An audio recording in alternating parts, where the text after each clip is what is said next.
Breaking news out of Dubai has shaken royal corridors worldwide. Meghan Markle's latest actions have triggered a sweeping response from the British monarchy, one that could redefine royal custody and institutional authority forever. Before we dive into the full video, make sure to like, share, and subscribe so you stay updated on every explosive development in this ongoing royal saga. It all began in the glittering desert city of Dubai on the 24th of January 2026, where Meghan Markle appeared at a luxury gala event, branding herself publicly as the mother of the next generation of royal change makers. Though no children were present, and no prior coordination had been made with legal or custodial authorities in the United Kingdom, Meghan's statements and the promotional materials distributed at the event ignited immediate concern among senior palace officials.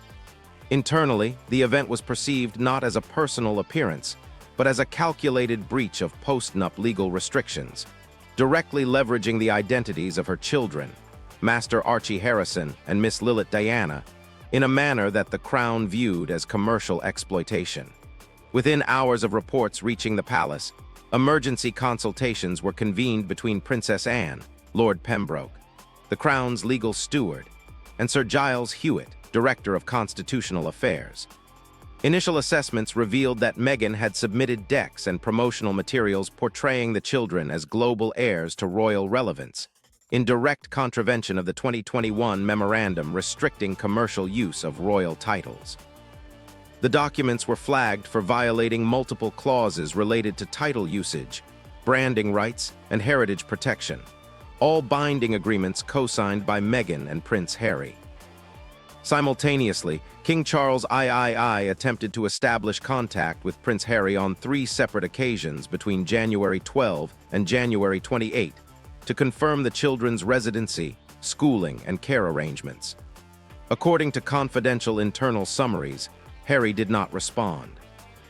Photographs surfaced on January 28, placing the Duke of Sussex alone at a private security summit in Las Vegas, with no documentation of parental oversight or consultation regarding his children. Sources within Kensington Palace described Harry's condition as emotionally unanchored and logistically unreachable. The Crown interpreted this combination of branding violations and custodial absence as sufficient to activate a rarely used legal instrument, the Legacy Protection Clause, a constitutional safeguard allowing temporary custodial realignment in cases where a minor heir's identity, safety, or reputation is at risk. Legal documents prepared within 48 hours outline the necessity of immediate action, framing the children's welfare as paramount over narrative or public optics.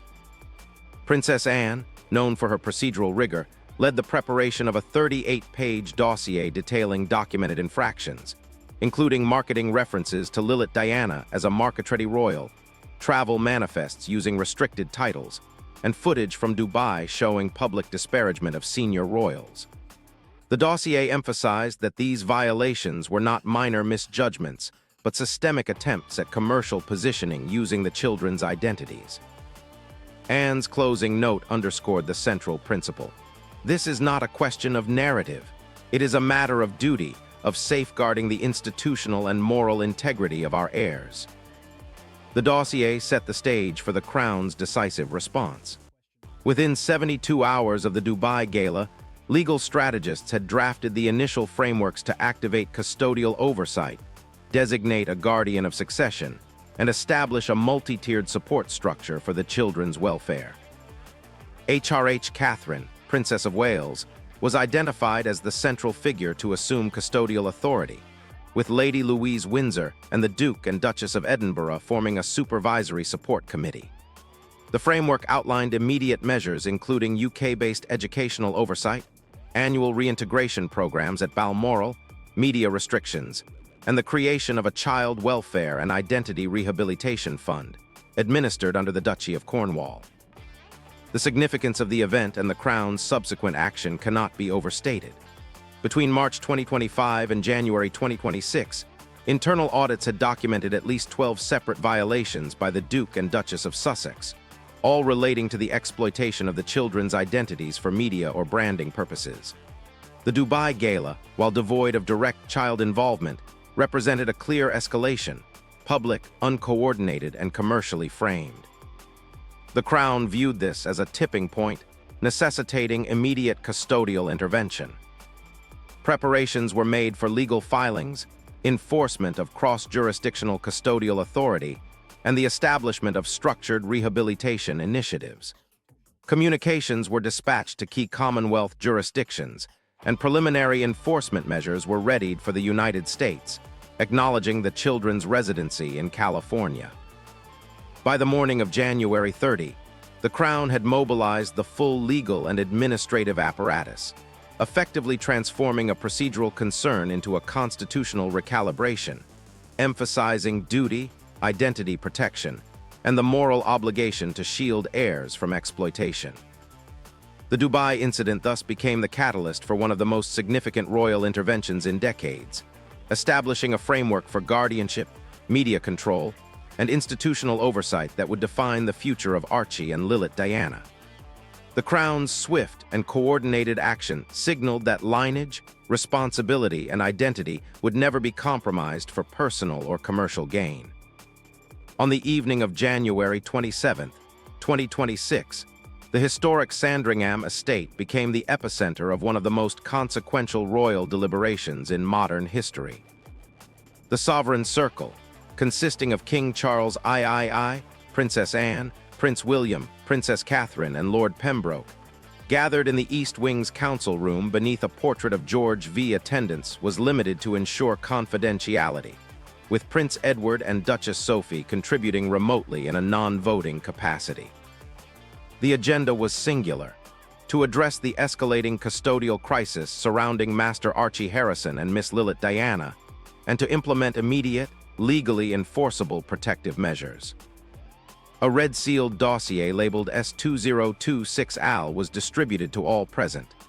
The dossier included a detailed forensic audit of the children's commercial exposure, photographic evidence from the Dubai Gala, internal correspondence, travel manifests, and staff testimonies regarding day-to-day care in Montecito. Lord Pembroke opened the session with a methodical briefing of the legal instruments at the Crown's disposal. The 1936 custodial statute, last used during the Duke of Windsor realignment, the HEG Convention on Parental Responsibility and Cross-Jurisdictional Enforcement, and the 2022 Royal Family Maintenance Framework. His conclusion was unambiguous: the children met all criteria for immediate custodial intervention. Princess Anne read aloud key excerpts from staff statements, painting a troubling picture of the children's daily environment. Lyot was reportedly unsupervised for hours on multiple occasions, and evidence suggested rehearsed branding exercises had been imposed on the child for online content creation. Marketing decks portrayed both children as heirs to modernized royal influence, with explicit references to sponsorships, media exposure, and educational branding. Anne's precise wording underscored the constitutional stakes. "We are not debating sentiment. We are defending the integrity of future custodial and institutional norms." Princess Catherine then presented a detailed custodial realignment framework for future heirs, emphasizing both legal authority and developmental stability. Key proposals included centralizing guardianship within the UK under Crown supervision, mandating semi-annual developmental assessments, and implementing a controlled reintroduction to royal heritage through private, non-media-facing engagements. Catherine stressed the psychological and emotional necessity of consistency and routine, ensuring that Archie and Lilith's formative years would remain insulated from branding or public exploitation. Prince William voiced his full support, highlighting the principle that custodial intervention was not about reclaiming property, but protecting identity. The discussion acknowledged the delicate balance between public perception and institutional responsibility. King Charles expressed concern that decisive action could be misinterpreted as punitive. Princess Anne countered, asserting that inaction would be tantamount to indifference, potentially undermining the monarchy's moral and constitutional authority. Lord Pembroke outlined procedural safeguards designed to preempt media manipulation and legal challenges. Among the measures, activation of the custodial sovereignty clause, immediate designation of Princess Catherine as guardian of succession, creation of the Windsor Continuity Trust to ensure independent funding of the children's care and formal submission of custodial transfer documents to the Royal Courts of Justice. All actions were structured to comply with both UK law and international conventions, including cross-recognition agreements with the United States. The Crown also prepared for anticipated legal resistance from Meghan Markle. Council had drafted preemptive responses citing the 2022 post-nup agreement, which explicitly restricted commercial exploitation of royal titles, images, and relations. Paragraph 19C of the agreement stipulated that violations would nullify any future veto rights in custodial negotiations. This legal instrument effectively neutralized claims that the Crown's intervention was jurisdictionally overreaching. By 9:15 a.m. GMT on January 30, formal documentation of the custodial transfer had been filed with the Royal Courts of Justice. The court provisionally granted guardianship to HRH Princess Catherine and authorized the Windsor Continuity Trust to begin operations with an initial restricted endowment of £3.8 million. The funds were earmarked for housing, psychological care, transitional education, and identity restoration services for the children. Legal filings also established strict compliance requirements. Meghan Markle was mandated to submit full audits of all income derived from the children's likeness or association, terminate unauthorized commercial contracts, and remit monthly contributions of £36,000 to the Windsor Continuity Trust. Non-compliance would trigger enforcement under UK-US family law treaties and the Hague Maintenance Convention. These measures collectively represented a rigorous, legally binding framework designed to prevent future breaches and stabilize the children's environment. The Sandringham meeting closed at 23:14, with King Charles offering a final reflection. "This is not merely about succession, it is about protection. Protection is our highest obligation." In those words, the Crown framed a precedent-setting narrative, one that emphasized institutional duty above individual preference. The legal instruments executed that evening would form the backbone of a comprehensive custodial strategy, laying the groundwork for the children's reintegration, identity recovery, and long-term stability under Crown oversight. As the night ended, communications had already been dispatched to the British Embassy in Washington and consulates in Los Angeles and New York, preparing U.S. authorities for cross-jurisdictional recognition of the guardianship. By the following morning, the Crown's unprecedented intervention had entered an active enforcement phase, combining legal authority, financial oversight, and institutional guardianship to ensure Archie and Lilith's welfare was protected across international boundaries. By the morning of January 30th, 2026, the custodial framework approved at Sandringham was no longer theoretical. It had entered the implementation phase. Legal teams from the Royal Secretariat coordinated directly with the Royal Courts of Justice to ensure cross-jurisdictional recognition, particularly in the United States, where the children primarily resided. British Embassy officials in Washington, along with consular staff in Los Angeles and New York, were briefed to monitor compliance and prevent unauthorized relocation or public exposure. The stakes were high. Any misstep could be interpreted as either institutional overreach or negligence, threatening the monarchy's authority and public trust.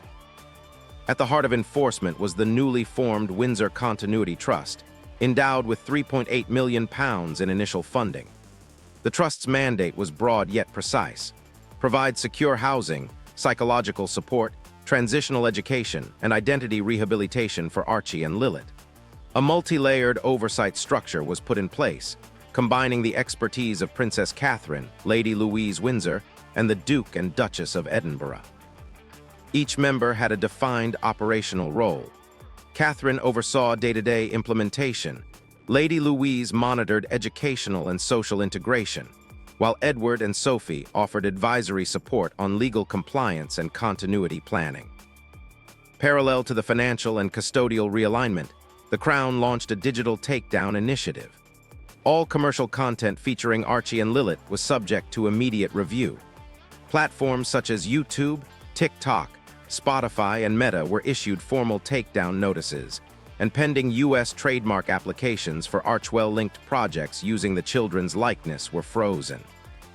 Palace sources confirmed that this proactive digital enforcement was intended not to suppress creativity, but to restore the children's identities free from branding and exploitation. Psychological and developmental stability was prioritized.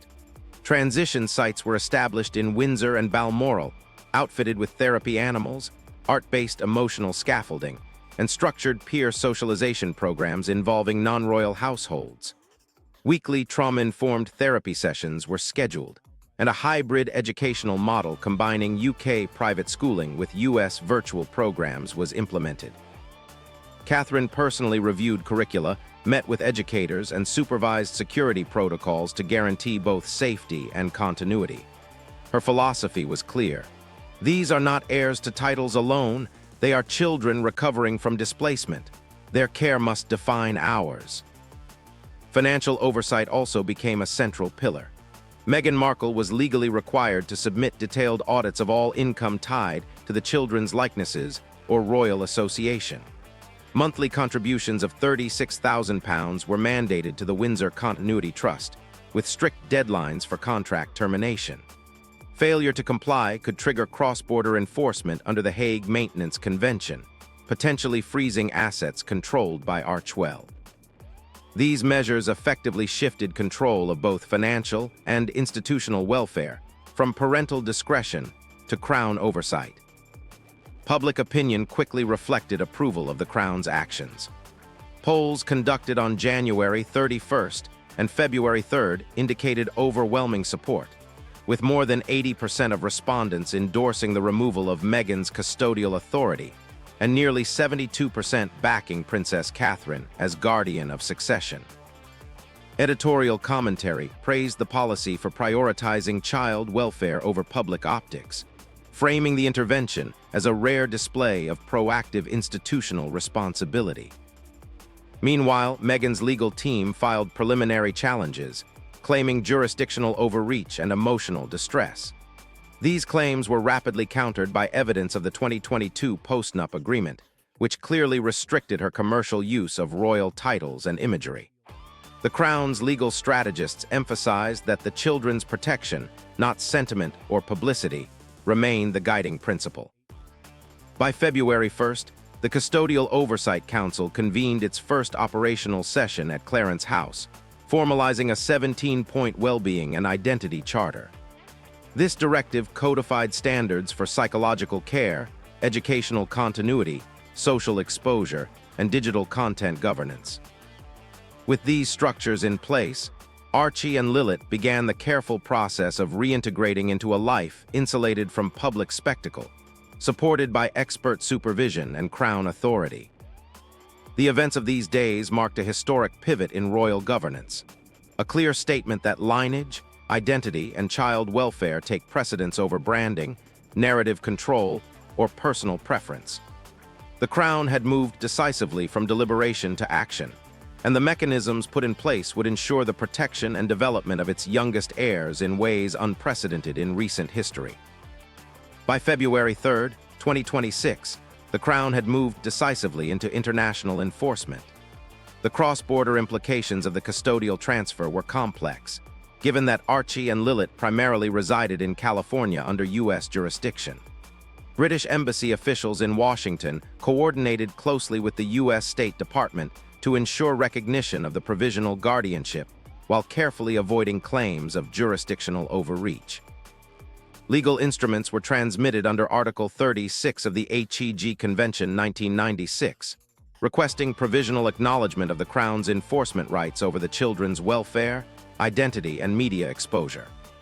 American courts were formally notified, with the Superior Court of California, Santa Barbara County, tentatively scheduling a closed review hearing for February 22, 2026.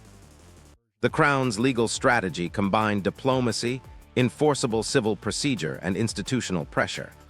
Any attempt by Meghan Markle or Prince Harry to bypass UK authority through relocation, commercial exploitation, or public narrative control would trigger immediate cross-jurisdictional measures. Legal counsel emphasized that the 2022 postnup agreement served as the linchpin, Meghan's commercial rights had been previously conditioned upon compliance with Crown oversight, and violation automatically suspended any veto on custodial enforcement. Palace sources explained that this legal framework allowed rapid response while minimizing prolonged litigation risk. Simultaneously, media control and public narrative management became central to the Crown's operation. The Office of Digital Integrity submitted takedown notices across YouTube, TikTok, Spotify, and Meta, specifically targeting monetized content referencing Archie and Lilith. Unauthorized photographs, branded campaigns, or promotional materials using the children's names or likeness were blocked pending review. Royal auditors traced over £27 million in misallocated funds previously routed through Archewell-linked accounts, identifying expenditures connected to minor branding, cancelled media projects, and international travel logistics. The Windsor Continuity Trust now had full authority to reclaim these funds and redirect them toward the children's developmental needs. At the operational level, transitional residences in Windsor and Balmoral were now fully staffed and secure. Weekly trauma-informed therapy sessions continued, coupled with educational continuity programs blending UK private schooling with virtual US instruction. Therapy animals, creative expression workshops, and peer socialization initiatives from non-royal households were implemented to promote emotional grounding and identity restoration. Lady Louise Windsor assumed an active liaison role, facilitating daily routines, supervising school transitions, and guiding emotional adaptation. Catherine oversaw the program, meeting personally with educators, security staff, and psychological consultants to ensure all interventions adhered to the highest standards of child welfare and privacy. The Crown also formalized a 10-year strategic plan for identity recovery. Quarterly retreats to Balmoral and Sandringham estates would introduce the children to royal heritage through age-appropriate storytelling, artifact interaction, and lineage correspondence. Letters from Queen Elizabeth II, Prince Philip, and Princess Diana were to be delivered as personal heritage anchors, with the first envelope scheduled for when each child reached age 10. Attendance at public royal events would remain discretionary until age 16, contingent upon emotional readiness, and digital exposure would remain strictly controlled. Public sentiment continued to favor the Crown's approach. Polling conducted by Ipsos on February 3rd revealed that 81% of respondents supported shielding the children from media exposure, while 72% endorsed Catherine's appointment as guardian of succession. Editorials praised the move as a rare instance of proactive institutional child protection, prioritizing development over optics. Legal analysts noted that the Crown's simultaneous management of financial, psychological, educational, and media oversight constituted an unprecedented alignment of custodial authority in modern monarchy. Across the Atlantic, Archewell representatives scrambled to adapt.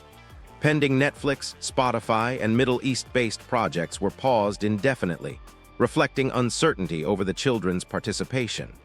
Meghan Markle's preliminary challenge faced immediate setbacks, as UK legal filings and prior post-nup agreements had effectively neutralized jurisdictional arguments.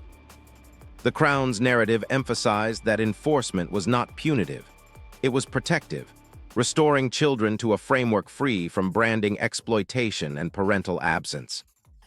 By mid-February, the custodial realignment was firmly operational. International enforcement, cross-border legal recognition, and media compliance were synchronized. For the first time in recent royal history, the institution had exercised comprehensive preventive guardianship, balancing legal authority, psychological care, and heritage continuity. Archie and Lilith were no longer passive figures in a global spectacle. They were actively reintegrated under structured, protective oversight, setting a new precedent for the monarchy's role in child welfare amid modern media and commercial pressures.